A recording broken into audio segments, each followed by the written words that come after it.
everything is just going to be positive and it's going to unfold. No, but it's about when it doesn't, how do you readjust? How do you reset? How do you pivot? And how do you talk to yourself in those moments?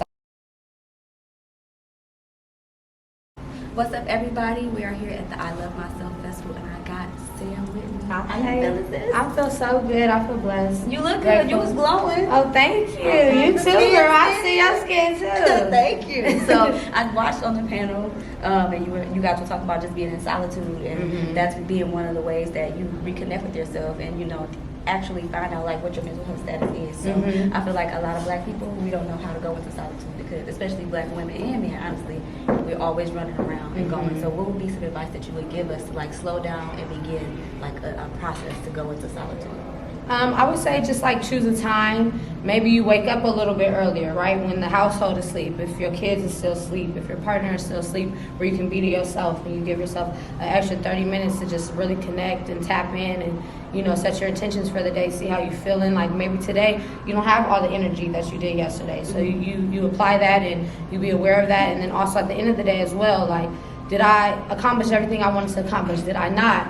Why didn't I? Okay, because I was feeling like this today. Did I run into any speed bumps? And like, just having conversations with yourself. Even in the car, we live in LA, it's traffic 24/7. Yes. So sometimes I don't listen to music, or sometimes I put on like a good podcast or a good gospel station or something that just feeds my spirit and helps me to like be more aware of how I'm feeling in that moment. So I feel like all those things. Keep your cup full. Okay. Period. Next thing I wanted to ask is like living in LA, I feel like it's a melting pot of different people, and I feel like I moved here from somewhere else. Like, what advice would you give us? Because it's hard. Where are you from? I'm from Michigan. Okay. So like we transplant ourselves and move here, and it's just Yeah. a completely different environment. So what advice would you give to people who migrate from their hometowns to make their dreams come true in Los Angeles? I would say, I kind of touched on this on the panel, but it definitely takes a while for the fullness of prophecy to manifest, right? So I think sometimes people move here, just from my experience with friends that I have from like Atlanta, New York, different places, and they get overwhelmed because the adjustment phase is not what they anticipated. And I think that you have to give yourself time for all of that, all the intentions that you set to catch up with what you're doing. So I think giving yourself grace, being patient with yourself, knowing nothing happens overnight. It's not, nothing that's worthwhile is going to happen overnight. It's going to take time. Anything that you want to have longevity attached to it is going to take a minute to really unfold. So yeah, being patient with yourself, giving yourself grace and knowing like, okay, if this didn't work out how I thought it was going to work out, is because it's going to work out into something better. Period. Now, here on my channel, it's all about positivity, and I want to create a space for people to understand like, being a positive person doesn't mean all your thoughts are positive all the time, right? So, because we're not robots. We're not. Yeah. And a lot of people, when I have negative moments and I express them, they're like, oh, you're supposed to be positivity. Like, what would you say to people who are trying to create and maintain a positive mindset, like shift their thought process? I think that it's just check yourself, just talk to yourself how you would talk to somebody that you believe in and you want the best for, because at the end of the day you have to be your biggest advocate and you can't lie to yourself.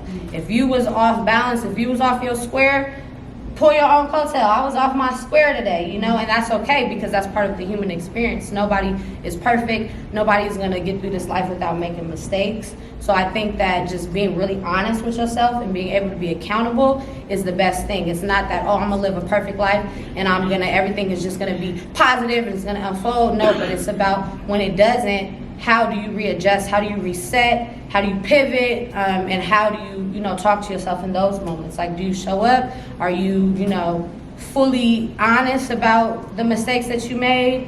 And I think that that's the most important. That's beautiful. Last question, I'm gonna let you go. Okay. So we at the I Love Myself Festival. So I'm asking everybody, like, what is the thing that you just love the most about yourself? Oh, what do I love the most about? I love that I'm me. And I'm unapologetically me. I apologize when I need to, though. But I love that, I'm just myself, and I think that the people around me know that. Like, they know that when I show up, I'm gonna be this person 24/7. Like, what you see is what you get. So I think that, I like that. I would like to say I'm just like authentically me, and I love that about me. Let everybody know when they can find you on social media. You can find me at Baby Hairs, BABYYHAIRZ on Instagram, same on Twitter. And just tap in with me. Period. Thank you so much. Thank you. Nice to meet you.